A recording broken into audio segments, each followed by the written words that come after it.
Salutations, this is Gremdavel, and welcome to our Let's Play of Dungeon Crawl Stone Soup.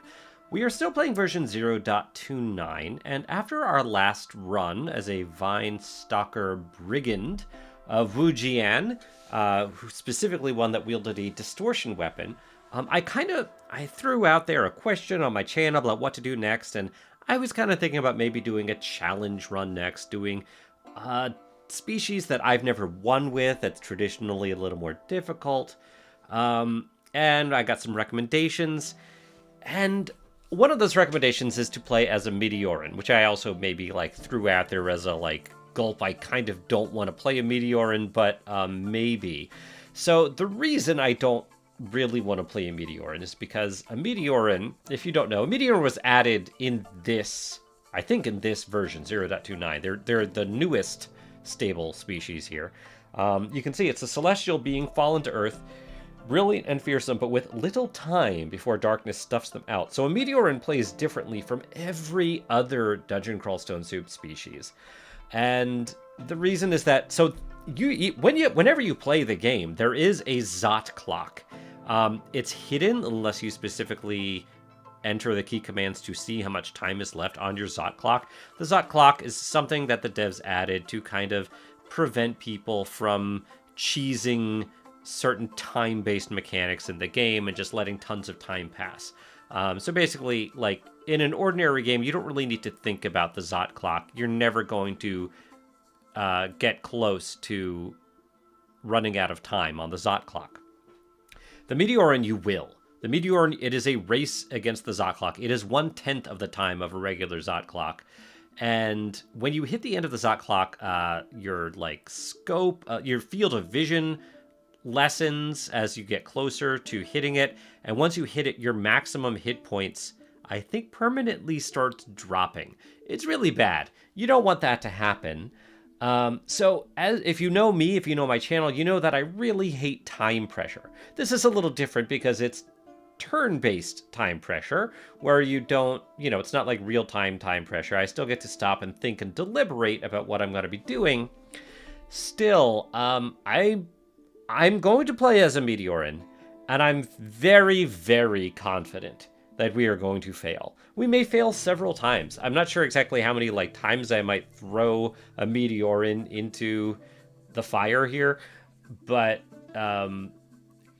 depending on how far we get, if we don't get to lair, I might retry. If we do get to lair, or beyond, I might be like, okay, that was our attempt at a Meteoran.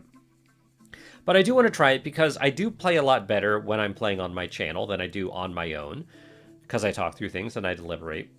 So a Meteoran does have that huge disadvantage, but they also have a lot of advantages too. In fact, if we look at their...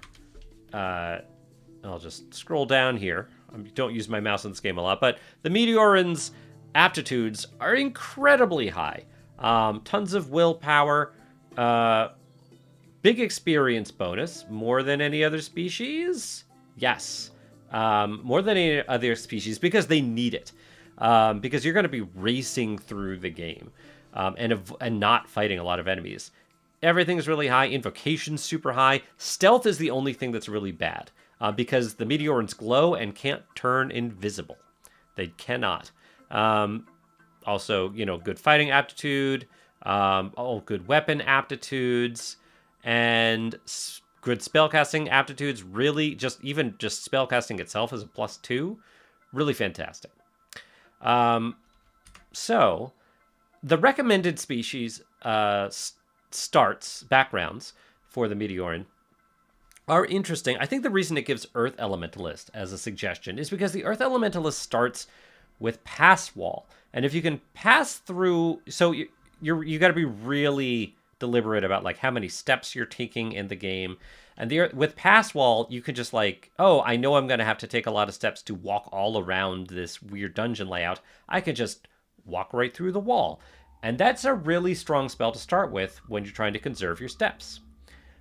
However, other recommended starts, Wanderer, Transmuter, Fighter, Cinder Acolyte. I was thinking, so they're getting rid of the Abyssal Knight in the next version of the game. You can't play it in Trunk anymore. And if you watch the last series that I played as the Vinestalker Brigand, you may have noticed for the entire series until the very end, I was under the impression that you could not earn experience in the Abyss. I think in .28 they removed experience from the Abyss, but I think there was a lot of people that complained about it, and they did bring back experience in the Abyss in .29, the version we're playing, and they revamped stuff that I just wasn't aware of last game we played. So the Abyss doesn't have a Zot clock, and if you're a worshipper of Lugonu, you can banish yourself to the Abyss. And the Abyss is particularly interesting for the Meteoran because there's no Zot clock, and the Meteoran also, this is the other really big advantage, the Meteoran heals whenever it uncovers unexplored space. So you're constantly regenning in the Abyss because you're constantly finding new areas. The hard thing is just getting to a point where you're able to get to the Abyss and survive at all against the tough enemies in the Abyss. Plus, the Abyss has been revamped in a way that I'm not exactly sure how it plays out, but I think you can't, like, once you're past level 1 of the Abyss and go to level 2, you might not ever be able to return to level 1 again. I'm a little confused about how that works. And they added 2 more depth levels up into the Abyss in .29, level 6 and level 7. So that's pretty wild. But still, just to say goodbye to the Abyssal Knight since it's going away, I kind of want to try this strategy. Gods that they recommend in the wiki, they recommend for Meteori are Okawaru and Jiva. We're not going to do that. We're going to go Lugonu. Really good aptitudes all around for weapons, but because the mace has the +3, we're just going to go for mace. Why not? Actually, Lugonu, when you max out piety, they do let you brand a weapon with distortion, and a demon whip of distortion sounds really powerful. So, mace. Okay. All right, that was a long intro, but Meteoran requires a bit of an introduction, I think. So let's take a look at our starting skills. Invocation starts really high, and I think we actually do want to be training invocations because we start with a god, right? Let's put a cap on it at 6 right now. We have really high aptitudes. We'll leave fighting on. Maces and flails, I will star and train, put a lot of XP into. I'm gonna cap dodging and armor at the next levels up and just kind of rethink where we are when we hit those targets. Also, I'm not gonna, because we gotta save time, I'm not gonna be picking up stones, but I will be auto picking up everything else. We're not gonna be doing a lot of auto exploring as the Meteoran.